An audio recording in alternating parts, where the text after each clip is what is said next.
Alkisah di Kalimantan Selatan berdirilah kerajaan Amuntai. Rakyatnya hidup damai sejahtera di bawah pemerintahan dua pemimpin, Raja Patmaraga dan adiknya Sukmaraga. Keduanya memerintah dengan adil, saling menghargai, serta hidup rukun. Namun suatu hal yang mengurangi kebahagiaan mereka, yakni mereka belum dikaruniai anak. Sang adik, Raja Sukmaraga dan istrinya sangat mendambakan dua orang putra kembar, dan mereka terus-menerus memintanya dalam doa. Akhirnya Tuhan mengabulkan doa mereka. Raja Sukmaraga sangat bahagia. Setiap malam ia mengelus putrinya sambil berkata,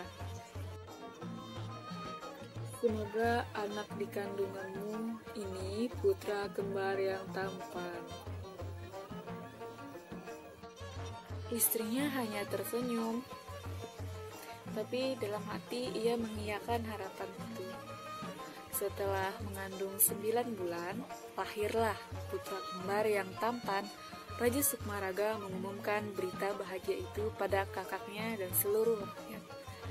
Raja juga turut berbahagia atas kelahiran kemenakannya itu.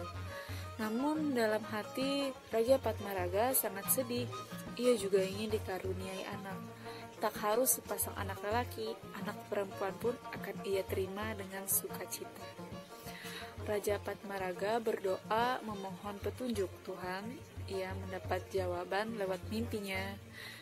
Dalam mimpinya, Raja Patmaraga diminta untuk bertapa di Candi Agung yang berlokasi di luar kerajaan Amuntai.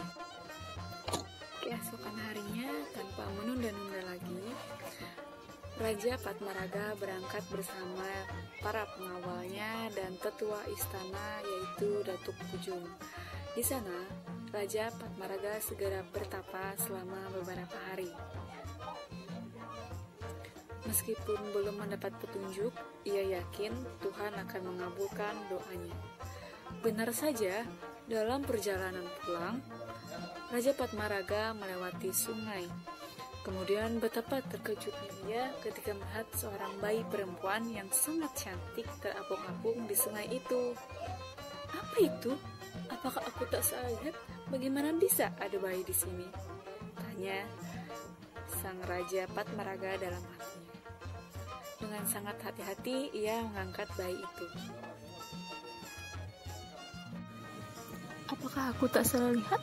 Bagaimana bisa ada bayi di atas sungai seperti ini?" Mungkin ini adalah jawaban Tuhan dari doaku selama ini.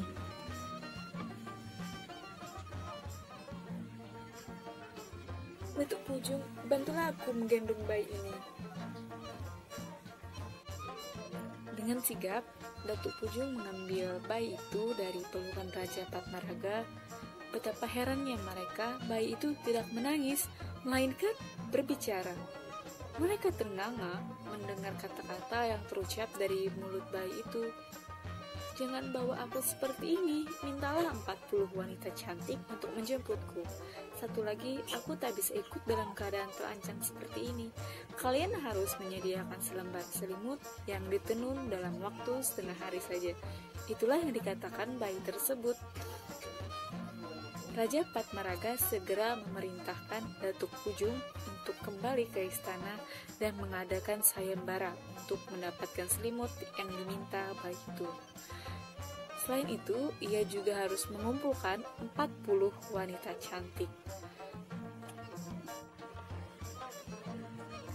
Pengumuman: Raja Patmaraga sedang menunggu kita. Barang siapa mampu menenun selembar selimut untuk bayi dalam waktu setengah hari, maka akan diangkat jadi pengasuh bayi.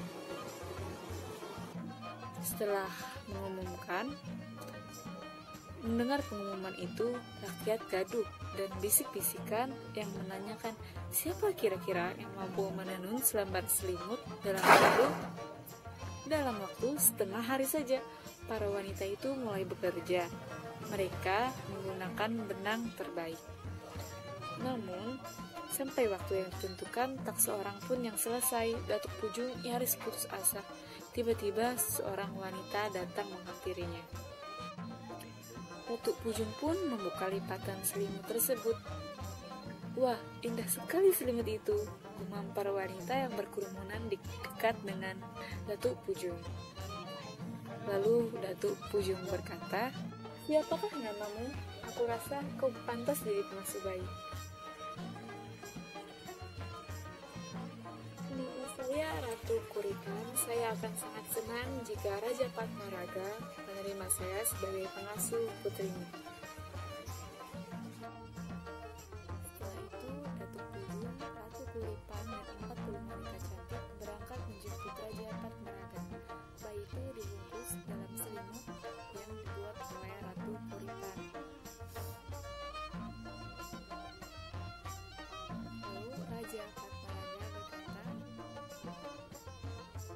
"Cantik sekali, karena kau ketemukan terapung di atas buih-buih, maka kau menamakan putri Junjung Buih."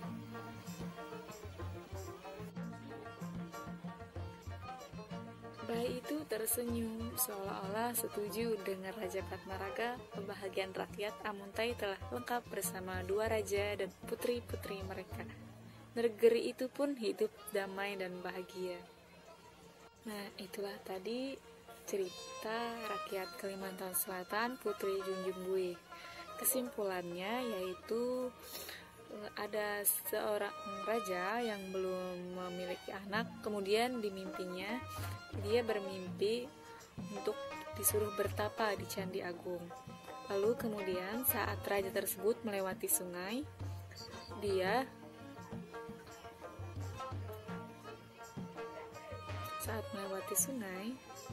terkejut melihat seorang bayi terapung-apung di atas sungai tersebut. Kemudian diangkatnya.